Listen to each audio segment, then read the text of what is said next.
Sure. My colour is like yellow, but it's a bit confusing because 3 different candidates are running yellow, much to my dismay. It's like a golden sort of yellow, and my slogan is BB on board, but underneath it says float like a butterfly, sting like a BB. Nice. Thanks. And, like, obviously, I mean, as indicated by that, your response there is a big field of candidates. So what do you think makes your campaign different to others? I think quite a few different things make my campaign different from others.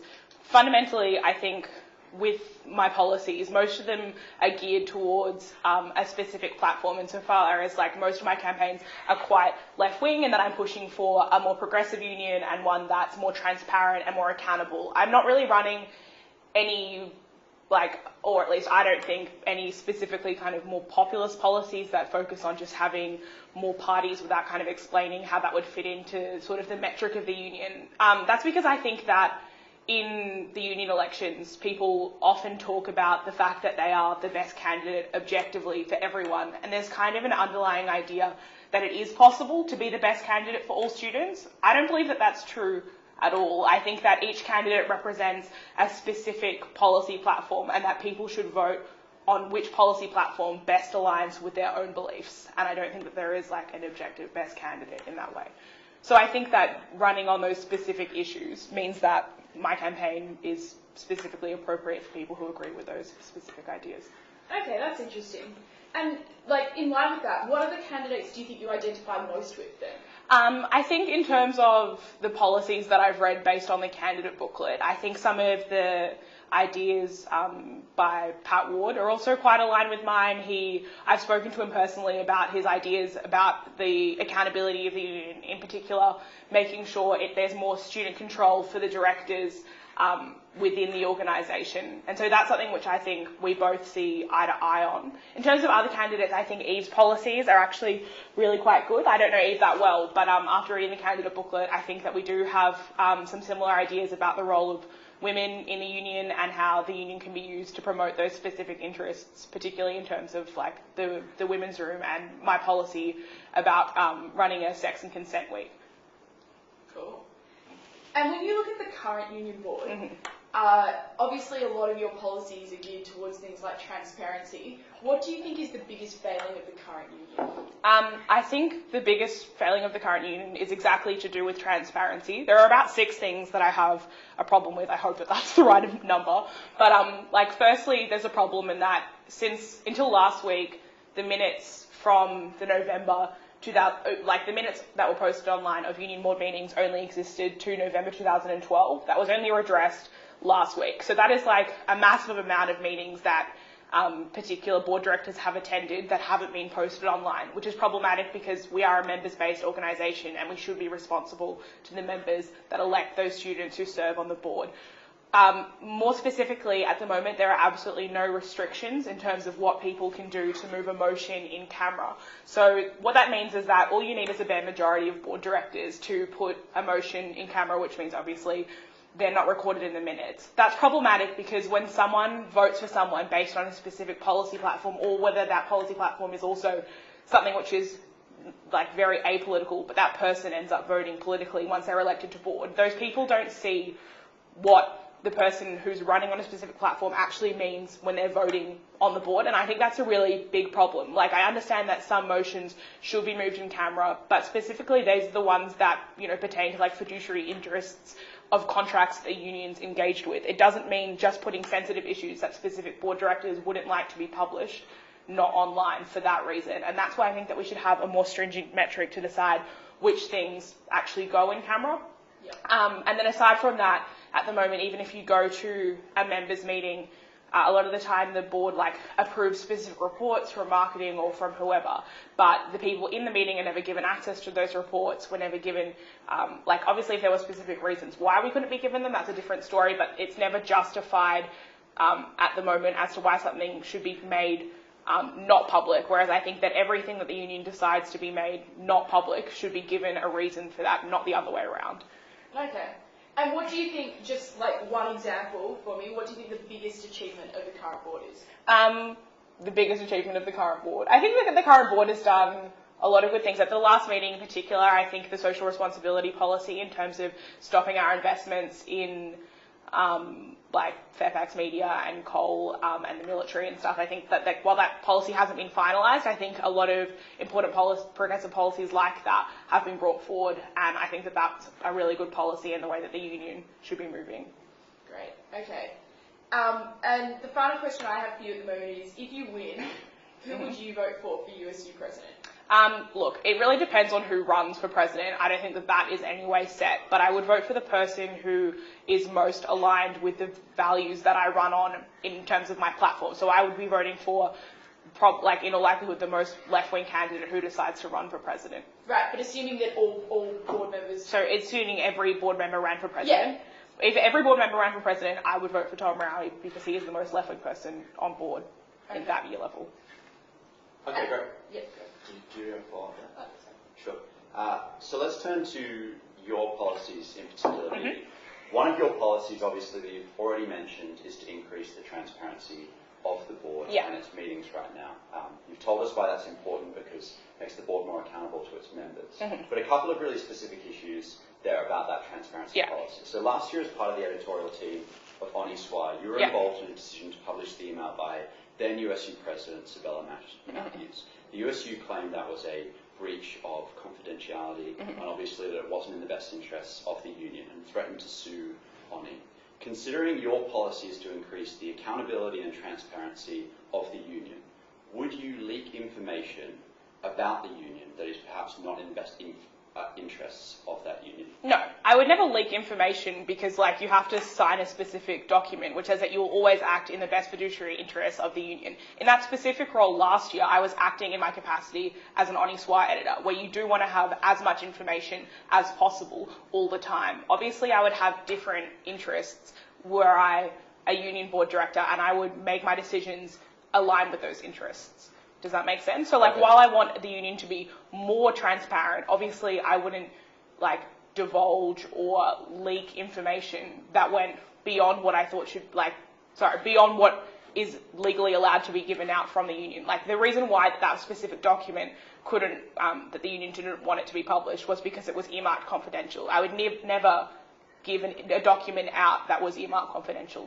That's illegal. Sure. Yeah. Okay, let me give you another example. So last year the USU Board censured Tom Raue for speaking out publicly against the USU's Interfaith Festival. Do you agree with the decision of the USU Board to censure Tom for doing so? No, I don't agree with that. I think that it's important to have a union where it is clear that, while yes, there is a specific role for the union in having a united view on some things, that it's important insofar as having, the minutes of the debates that exist between union board directors available to the largest extent possible, made public. I don't think it actually is detrimental for the union to know that specific board directors who are elected on specific platforms have been, have been voting or acting coherently with those platforms that they decided to run on. I think that, in fact, the opposite of not allowing those people to speak out or to encourage public debate of the union. I think that's a failing of the union in the fact that they think at the moment there's a view that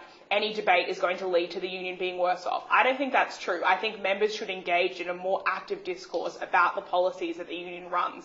So that means having things like, instead of having only one annual general meeting a year, hence it's being called the annual general meeting, having more frequent members' meetings to allow members as well to discuss those issues on different sides. So I don't think that there should be a culture of silencing people's voices or dissent. I think we should encourage to have, encourage debate within the union and on the union's policies. Okay, sure. So the criticism against Tom for speaking out against the USU's Interfaith Festival was that it hurt the image and reputation of the union and that festival that the union had contributed significant funds towards. And obviously Tom wasn't in a place to change union policy at that point. It seemed like a cheap attack on one of the union's foremost festivals at that point. Do you think that that hurts the best interests of the union in those cases? Well, firstly, I think that's quite a loaded question in that I don't think it was actually a cheap attack. Tom Raue made those comments in his capacity of his personal Facebook group on the wall of the Atheist Society, encouraging them to speak up on this issue. He did not actually say specifically that he wanted to change anything to do with Interfaith Week. He said, hey, I think that you should look at this specific week, and if that pertains to you, you should make a comment on that. Like, I don't think that that is inconsistent with his role as a board director to encourage other groups to join in the conversation about a specific festival.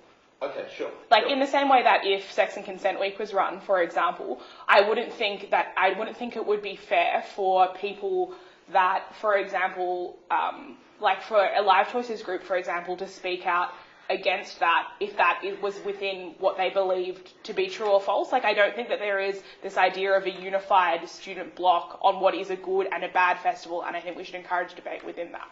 Okay, great. Let's move on to another one of your proposals, which is a push for a quota for queer-identifying board candidates. Can you give us the details of that policy and how that would actually operate in practice?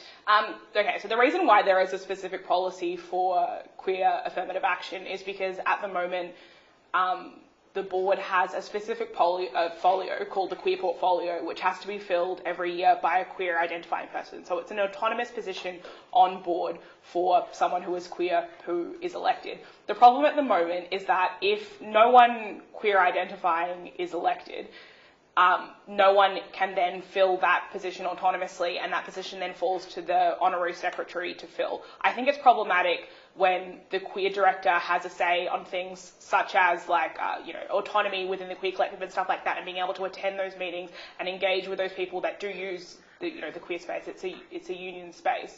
That it's important to have a provision for that. The way I see that working out practically is that it wouldn't be like AA, whereas, like every year, about 3 or 2 people have to be elected that are women. I think it would kick in any year where no one on the current board was going to identifying as queer, to make sure that, for example, in this intake, so the current board, there's no one identifying as queer in the year above the year that was elected last year.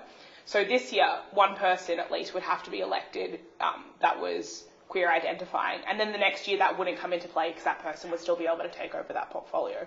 So I think it's just about ensuring the autonomy of the queer identifying portfolio, and in recent years I don't think that wouldn't have come into play at all in the past, 7 or 8 years. Sure. Yeah. Do you think that when it does come into play, this policy could be a real problem for people who are uncertain about their sexuality or struggling with the question of coming out? Not particularly. I don't think that person can make a decision as to whether or not they want to identify as queer for the purposes of the union board election. Obviously, it's completely their prerogative to not identify as queer and therefore not take that position in AA. In the same way that a trans person doesn't have to openly identify as who doesn't want to openly identify as a woman, doesn't have to take the position for a female identifying spot at the moment. I think that's completely consistent with that. Sure, yeah. I think the issue would be that this policy could potentially force those people to confront those issues in a problematic way, where there is an electoral incentive for them to declare that they might be queer identifying before they're ready to come out as queer identifying, before they're ready to come out to their friends and families queer identifying. But that incentive still exists if they want to come out to take that portfolio were they elective. It's the same thing. Like, in that instance, should they be elected and they decided to take that queer position, then they would be doing the same thing. It's the same. It's just about before the election or after the election. But that's a significant distinction, right? Yeah. Because getting on board is a much bigger obstacle than it is reallocating that portfolio once you're on the board itself. Well, obviously that's a problem which would exist for those people who are faced with that specific issue in the instance that they wanted to run for board. But as I said before, I think that while that is problematic, if they don't want to come out at that point, then they won't be taking that AA position. I mean, the alternative is that there is no incentive either way, and it is the same for a trans woman who is currently running to identify as a woman before the election as to after the election. Yeah, okay, so I think that is certainly an issue for trans people in that case. But don't you think that then creates an issue for potentially queer identifying people? But it just creates that problem there? No, I don't think it creates an issue. I think that like, yes, obviously it is so problematic for the specific individuals who feel that they might want to identify before the election or not. But I think that ultimately this is still a policy which addresses the rights of queer people across the campus, and that those needs collectively need to be preferenced over those individual needs to ensure that that queer decisions on board have a chance to be made autonomously. I think that is a much more important thing that we need to be focusing on. Okay, sure. So you mentioned the importance of this policy being that there is a queer portfolio on Union Board that must be held autonomously. Is that the reason that you've allowed in your candidate statement you've prioritised AA for queer identifying people over AA for ethnic minorities, religious minorities, or international students? Yeah. Well, I completely agree that there are other specific barriers which face specific groups on campus. But for the purposes of that policy, yes, it is geared towards making sure that because I know that I've had expressions of concern from people in quack and queer groups about the possibility that if no one queer gets elected this year, that position which is supposed to be held autonomously will not be held autonomously, and that is why that specific policy exists. To the extent that we should have, more and more AA provisions for board directors, I think there is obviously a natural limit to that. I don't think that we should just have AA for every specific group possible on campus. But having said that, I think that there is room for something like an international student advisory position or things like that. I think that exploring those avenues and exploring the specific disadvantages of those groups is something which is very important to be reported on and to be investigated by the board. But I don't know enough about the specific disadvantages pertaining to those groups in a way that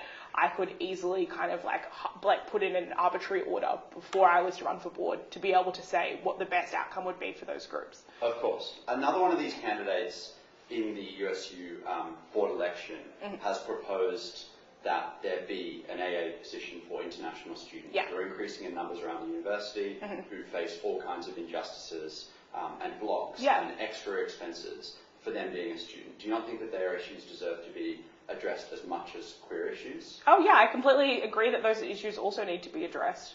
And I think that it would be either charting a course to having them have an AA position is one way, but also as an advisory position, that's a different way, because the difference between that and the queer portfolio is that there is a specific provision which needs to have an autonomous queer position elected from the current board, and that's why I preference that issue first, because it is an already existing autonomous position which may not be held autonomously if that specific policy isn't changed. But I'm completely amenable to international students having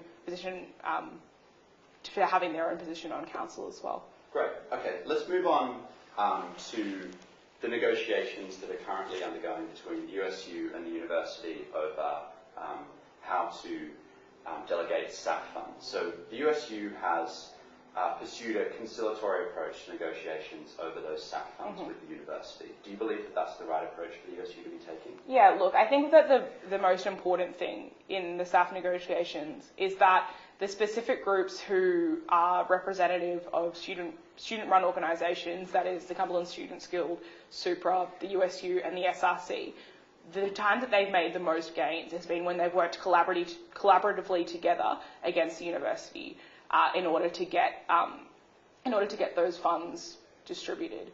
I think as well, though, that there is obviously a problem at the moment, and I think that groups like the USU and the SRC and SUPRA and the Cumberland Students Guild should all think as well about the current problem with SUSIF getting as much money, indeed slightly more money, than the USU in those funding allocations. I think that is the problem which all of these student-run organisations face the most. I think that's the problem which mostly shows the difference and the failings of the SSAF funding as compared to CSU. And I think that the student organisations need to work together in appealing the university to, maybe reconsider giving those funds, particularly in light of, the recent Honi article which indicated that some of that money coming from the SSAF is going to non-Sydney students, and also, more importantly, the fact that even though they've received upwards of $3 million every single year in these negotiations, that they haven't reduced the amount of money that it costs to get a membership at all. I think that's and the amount that it is at the moment is extremely prohibitive for most students. I think that's extremely problematic. Okay, fantastic. And if the USU continues its current negotiation strategy, would you speak out as a board member against that negotiation strategy?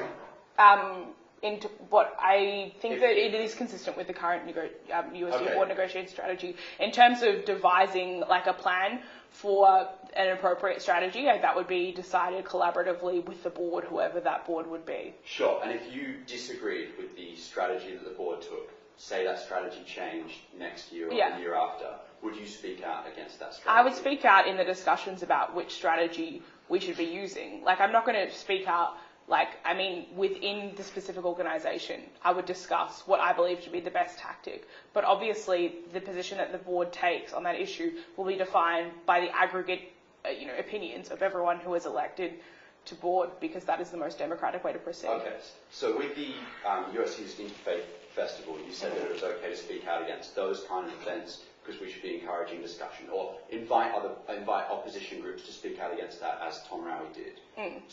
But there's a difference between facilitating or allowing a place for people to disagree with the way that things are proceeding, and for me specifically to, as you seem to be suggesting, go rogue and just speak about whatever sort of policy I want. I don't think that I'm specifically someone who will just stand out and speak out in opposition to everything that the union board does that I would disagree with. As I said before, I think that speaking within that specific group about the right way to make negotiations, ultimately is going to come up with the most democratic way to make those decisions. I think that's quite different. I'm not suggesting that you're going to lose your shit and go, because as a USU board director, I'm just saying that you supported Tom Raue seeking out groups that might oppose the USU's activities in one area, and you promote, you're for public discussion of the USU and its activities.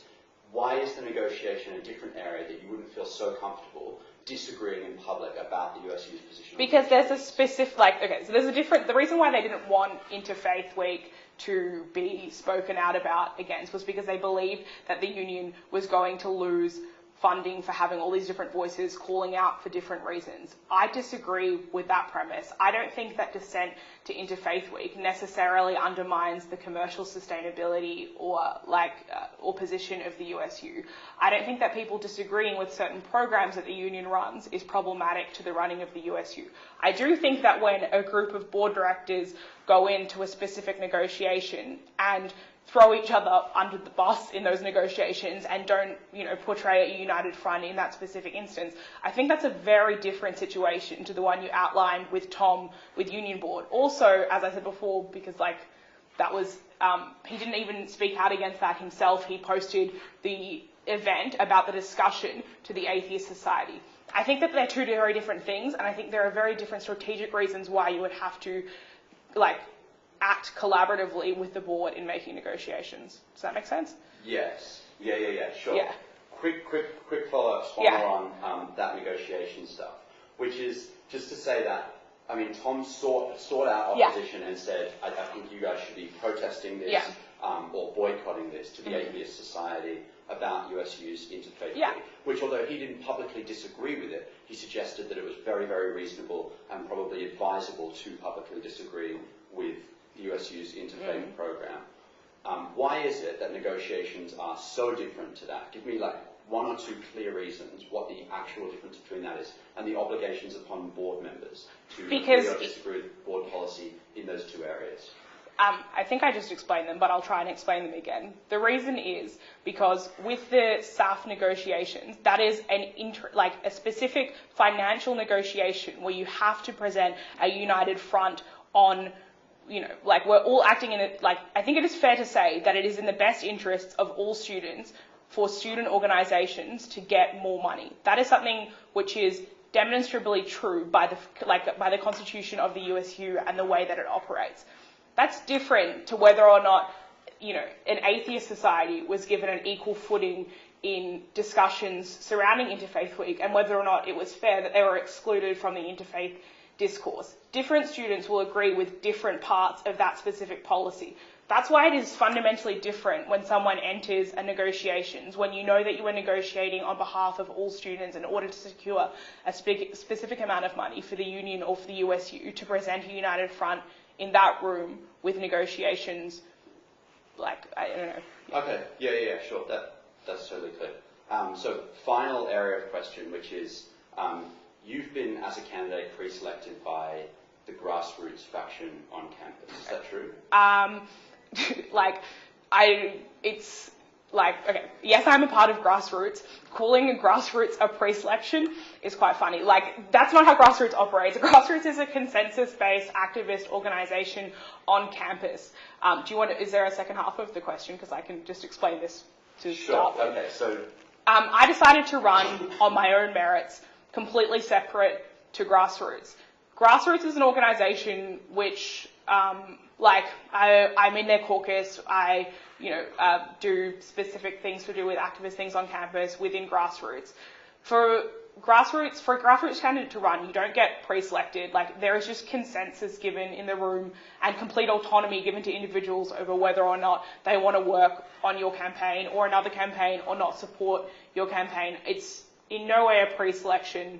And specifically to that,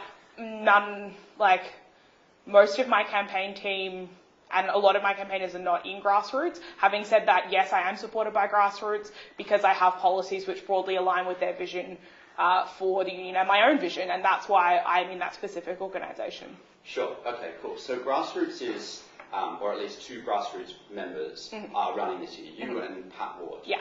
Pat makes quite a mention of environmental issues in his policy platform. Yeah. And you haven't mentioned environmental initiatives at all. Is there a reason for that? Is there a reason for that? Well, because I preference issues to do with women's issues and queer issues and these issues of autonomy and things like that, and accountability in my capacity as an Honi Soit editor and a woman, over specifically environmental issues. Pat is a member of Greens on campus. I'm not a member of Greens on campus. There is not a specific reason why we're running different policies. I think that's just that we're different people and we have different priorities for the union. Sure. Okay, great. Thanks very much for coming in today, Bebe. Okay.